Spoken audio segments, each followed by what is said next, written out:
혹시 수업 시간에 선생님 설명은 이렇게 귀에 들리는데 머릿속은 그냥 하얗게 뭐랄까 텅 빈 것 같았던 경험 없으신가요? 네, 있죠. 아니면 이렇게 책을 읽는데 눈으로는 글자를 따라가는데 내용은 전혀 안 들어와서 같은 문장 막 몇 번씩 다시 읽어야 했던 기억은요? 맞아요. 그런 경우 흔하죠.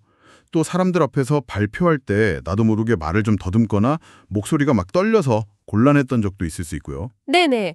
바로 그런 어려움들.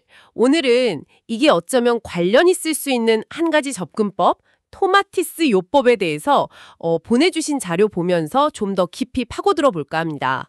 네. 오늘 우리가 함께 들여다볼 주제가 바로 토마티스 요법입니다.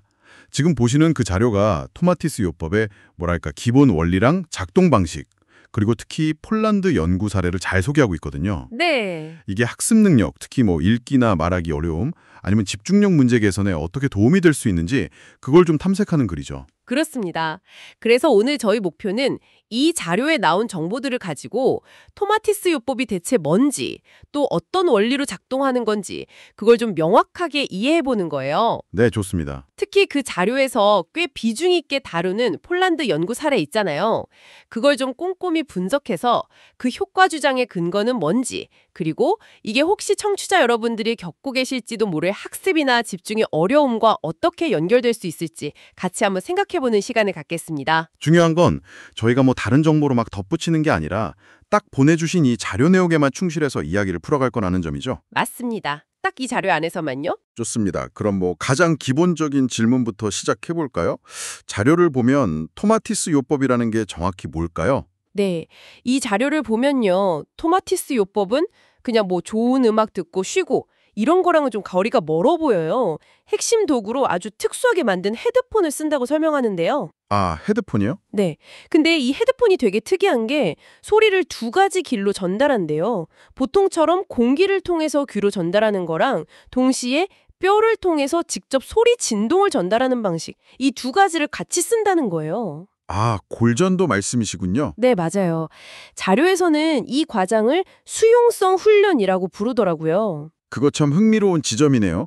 그냥 귀로만 듣는 게 아니라 이 머리뼈를 통해서도 소리 진동을 뇌이나 뇌로 보낸다. 이 자료 설명을 보면 이런 이중 경로 자극 방식이 소위 정보를 처리하는 뇌의 청각 시스템을 뭐랄까 좀 더 풍부하고 다각적으로 활성화하려는 시도라고 볼 수 있겠네요. 네, 단순히 소리만 치우는 거랑은 다른 접근인 거죠. 그렇죠. 근데 또 그것만 있는 게 아니더라고요. 표현성 훈련이라는 것도 있다는데 이건 특수 마이크가 연결돼 있어서요. 훈련받는 사람이 직접 책을 읽거나 말을 하면 그 목소리가 실시간으로 뭐 어떻게 처리가 돼서 다시 헤드폰으로 들려온대요. 자기 목소리를 다시 듣는 거군요. 네, 그래서 자료에서는 이 전체 과정을 비유적으로 설명하는데 마치 우리 귀랑 뇌, 뭐 더 나아가서는 목소리 내는 발성기관까지 포함해서 똑똑해지는 운동을 시키는 것 같다. 이렇게 표현하고 있어요. 그거 아주 정확한 비유 같은데요. 이 두 가지 훈련, 그러니까 외부 소리를 받아들이는 방식, 수용성이랑 자기 소리를 내고 인지하는 방식, 표현성을 조절하는 이 훈련의 궁극적인 목표는 결국 청지각 능력을 개선하고 최적화하는 데 있다고 이 자료는 설명합니다. 청지각. 이 용어가 조금 생소하게 들릴 수도 있을 것 같아요. 네, 그렇죠. 그냥 듣는 능력과는 좀 다른 개념이죠. 네, 저도 그렇게 느꼈어요. 맞습니다. 단순히 소리 자체를 들을 수 있는 능력, 그러니까 청력하고는 구별되는 개념이에요. 청지각은 귀로 들어온 소리 정보를 뇌가 얼마나 효과적으로 선택하고 처리하고 이해하고 또 기억하는가 하는 좀 더 고차원적인 인지 능력을 말하는 거거든요. 아하. 이 자료에서도 청지각 능력의 하위 요소로 뭐 예를 들면 주변 소음 속에서도 필요한 소리에 딱 집중하는 청각적 주의력, 또 미세한 소리 차이를 구별하는 청각적 변별력, 들은 내용을 기억하는 청각적 기억력, 그리고 소리 정보를 얼마나 빠르고 정확하게 처리하느냐 하는 청각적 처리 속도, 이런 것들을 포함한다고 구체적으로 나와 있어요. 그렇군요. 그럼 예를 들어서 주변이 조금만 시끄러워도 다른 사람 말이 잘 안 들린다거나 아니면 방금 들은 내용을 금방 잊어버린다거나 혹은 쟤는 말귀를 잘 못 알아듣네. 이런 소리를 듣는다면 이건 청력 자체의 문제라기보다는 이 청지각 능력과 관련이 있을 수 있다. 이런 얘기네요. 바로 그 점을 이 자료가 강조하고 있는 겁니다.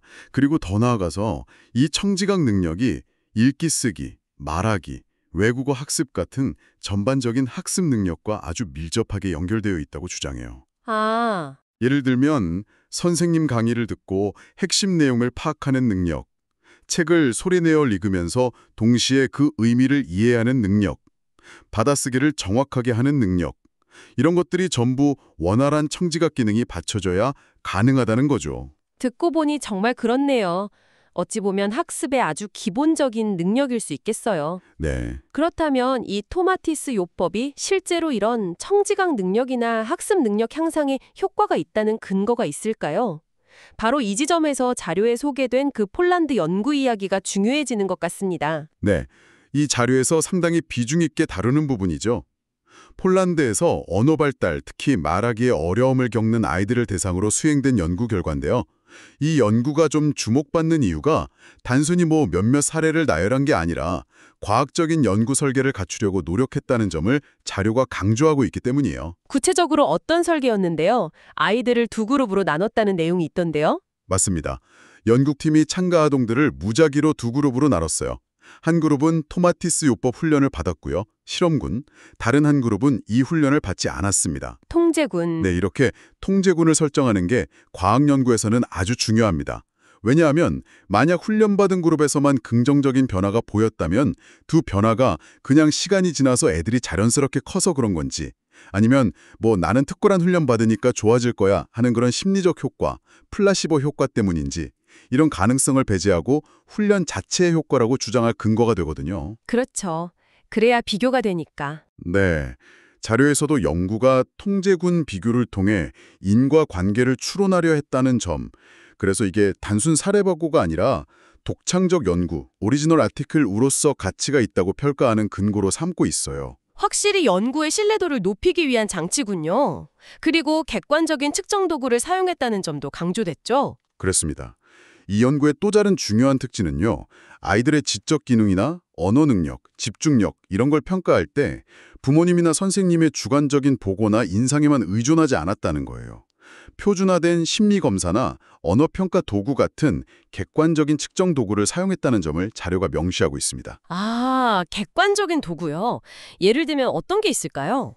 예를 들면 표준화된 지능검사, IQ 테스트의 특정 소검사라든지 언어 이해력 및 표현력 검사, 주의 집중력을 재는 과제 같은 것들이 사용됐을 가능성이 높죠. 자료는 이 점이 주관적 판단에 의존하는 경향이 있는 다른 일부 소리치료 관련 연구들이랑 좀 차별화되는 지점이고 연구 결과의 객관성을 높이는 요소라고 설명합니다. 객관적인 방법으로 특정하고 통제군과 비교까지 했다니 결과가 정말 궁금해지는데요. 그래서 결과는 어땠습니까? 자료에 따르면요. 토마티스 훈련을 받은 실험군 아이들이 훈련을 받지 않은 통제군 아이들에 비해서 통계적으로 유의미하게 더 큰 향상을 보였다고 합니다. 자료에서는 심지어 훨씬 더 똑똑해졌다는 약간 강한 표현까지 쓰고 있네요. 훨씬 더 똑똑해졌다. 구체적으로 어떤 영역에서 변화가 있었던 거죠? 네, 자료는 세 가지 주요 결과를 강조하는데요. 첫째는 기억력 향상입니다. 특히 청각적 기억력, 그러니까 듣고 기억하는 능력이 개선됐다는 거예요. 이건 배운 내용을 머릿속에 더 잘 저장하고 꺼낼 수 있게 됐다는 의미로 볼 수 있겠죠? 오, 기억력 중요하죠. 두 번째는 언어 능력 개선이고요. 말하기가 더 유창해지고 어휘 사용이 풍부해졌을 뿐만 아니라 다른 사람 말을 듣고 이해하는 능력, 즉 언어 이해력도 같이 향상됐다고 보고하고 있습니다. 아, 처우 연구 대상이 말하기 어려움 겪는 아이들이었다는 걸 생각하면 이건 상당히 의미 있는 결과 같은데요? 네, 그렇죠. 마지막으로 세 번째는 집중력 증가입니다. 과제를 할 때 좀 산만해지는 행동이 줄고 특정 활동에 더 오랫동안 주의를 집중할 수 있게 되었다는 결과예요. 아마 청각적 주의력 개선과 관련이 있을 수 있겠죠. 기억력, 언어 능력, 집중력. 와, 이 세 가지는 정말 학습의 핵심 요소라고 할 수 있겠네요. 그런데 이 연구 결과가 상당히 인상적이긴 하지만 한편으로는 좀 조심스러운 생각도 들어요. 이 자료에서도 언급하듯이 이 연구 하나만 가지고 토마티스 요법이 만병통치약처럼 모든 경우에 다 효과가 있다. 이렇게 단정하기는 좀 어렵지 않을까요? 아주 중요한 지적이십니다. 그리고 그 점은 이 자료 자체도 분명히 알고 있어요. 이 폴란드 연구 결과는 토마티스라는 이 청지각 훈련 방식이 인지기능, 특히 언어랑 주의력과 관련된 뇌 영역에 긍정적인 영향을 미칠 가능성을 보여주는 중요한 실험적 증거를 제시했다는 점에서 분명히 의미가 큽니다. 네. 하지만 과학적인 관점에서 보면 이걸 확정적인 증거라고 부르기에는 아직 좀 이르죠. 중요한 시작점 혹은 가능성을 보여주는 사례 정도로 해석하는 게 더 적절하다는 겁니다. 그렇다면 어떤 점들을 좀 더 고려해야 할까요? 우선 이 자료에 소개된 건 특정 국가, 폴란드에서 특정 어려움, 말하기 어려움을 가진 특정 연령대, 아동을 대상으로 한 단일 연구라는 점이에요. 아, 단일 연구? 네, 연구에 참여한 아이들 수가 정확히 몇 명이었는지, 그 아이들의 구체적인 진단명이 뭐였는지 같은 세부 정보가 이 자료만으로는 좀 부족하거든요.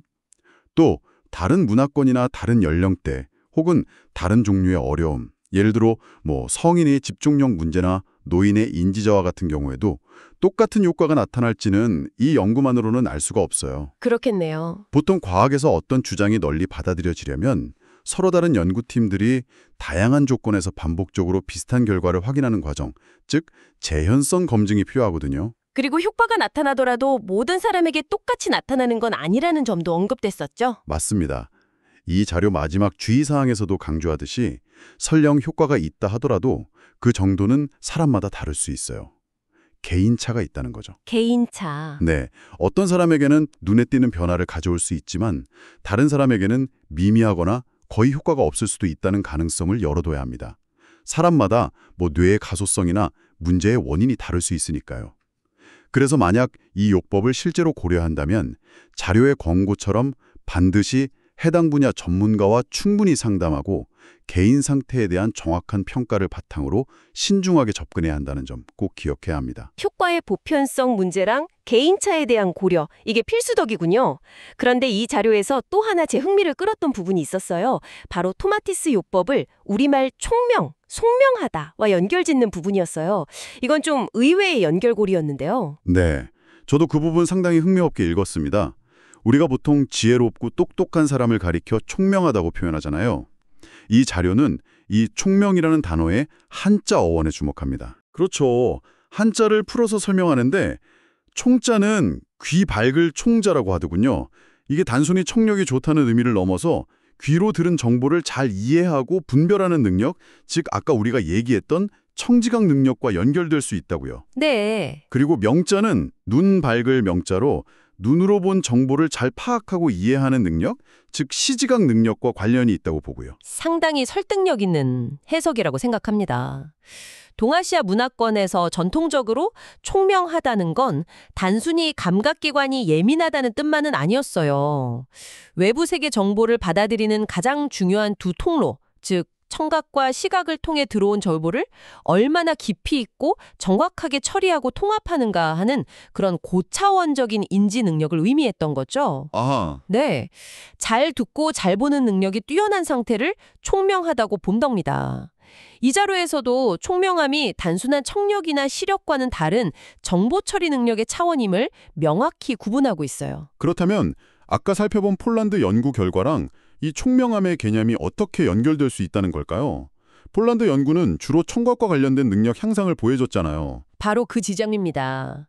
폴란드 연구는 토마티스 요법 훈련을 통해서 아이들의 청각적 기억력, 언어 이해력, 청각적 주의 집중력 같은 것들이 향상됐다는 걸 객관적인 측정을 통해 보여줬죠. 이건 곧 잘 듣는 능력, 즉 청지각 능력이 개선됐다는 걸 의미하는 거잖아요. 네, 그렇죠. 따라서 이 자료는 폴란드 연구 결과가 토마티스 요법이 우리 전통적인 총명함의 중요한 한 축인 귀 밝음, 다시 말해 청지각 능력 향상에 기여할 수 있는 현대적인 사례가 될 수 있다고 해석하는 겁니다. 청각적 경로를 통한 인지 능력 향상의 가능성을 보여준다는 점에서 어떻게 보면 전통적인 지혜와 현대적인 접근법이 만나는 지점이라고 볼 수도 있겠죠. 와, 그렇게 연결하니까 상당히 흥미롭네요. 청각 훈련이라는 게 단순히 듣기 능력 개선을 넘어서 우리가 오랫동안 중요하게 여겨온 총명함이라는 좀 더 포괄적인 지적 능력과도 맞닿아 있을 수 있다는 관점이니까요. 네, 외부 정보를 받아들이고 처리하는 뇌의 기본적인 메커니즘에 영향을 줄 수 있다는 가능성을 시사한다는 점에서 이 자료가 제시하는 연결고리는 충분히 주목할 만합니다. 자, 그럼 오늘 우리가 함께 탐구한 내용을 마무리하며 정리해 볼 시간이 된 것 같습니다.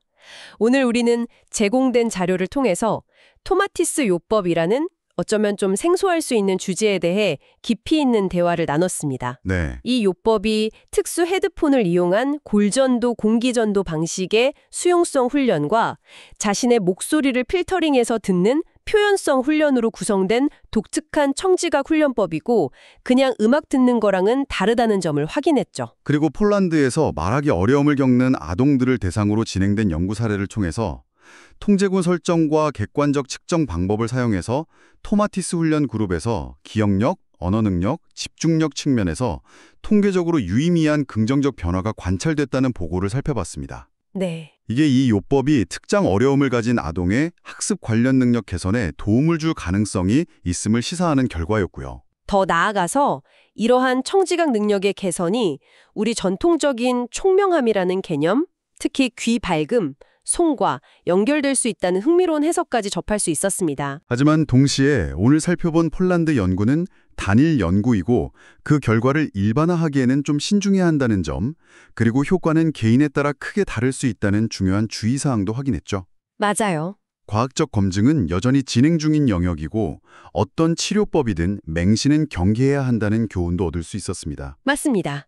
따라서 만약 청취자 여러분께서 본인이나 자녀의 학습, 집중력 혹은 언어적인 어려움에 대해 고민하고 계시다면 오늘 우리가 살펴본 청지각 훈련이라는 개념 자체에 대해서는 좀 더 관심을 가져보시는 것이 의미 있을 수 있습니다. 네. 다만 정보를 탐색하실 때는 제공된 자료에서 제시된 토마티스 요법이나 청지각 훈련 같은 키워드를 활용하시되 항상 다양한 출처의 정보를 비교하고 좀 비판적으로 검토하시고 특히 치료나 훈련법과 관련된 정보는 반드시 전문가와 상담하시는 것이 현명한 접근일 겁니다. 정보의 홍수 속에서 객관적이고 균형 잡힌 시각을 유지하는 거, 그게 무엇보다 중요하겠죠? 그럼 마지막으로 오늘 탐구를 마무리하면서 청취자 여러분께 이런 질문에 던져보고 싶습니다. 우리는 흔히 지능이나 학습 능력을 생각할 때 읽고 쓰고 계산하는 능력, 그러니까 시각정보 처리 능력에 상대적으로 더 많은 무게를 두어온 것은 아닐까요? 그에 비해서 듣고 이해하고 기억하는 능력, 즉 청각정보 처리 능력의 중요성은 우리가 알게 모르게 좀 간과해온 것은 아닐까 하는 생각입니다. 그거 아주 의미 있는 질문인데요. 어쩌면 우리가 아직 충분히 그 잠재력을 탐구하지 못한 듣는 뇌를 단련하는 것이 학습 능력을 포함한 우리의 인지 능력을 한 단계 더 끌어올릴 수 있는 또 다른 중요한 열쇠가 될 수도 있지 않을까요? 이 질문에 대한 답을 각자 마음속으로 한번 곱씹어 보시면서 오늘 저희의 탐구를 마치도록 하겠습니다. 여러분의 지적 여정에 작은 영감이라도 되었기를 바랍니다.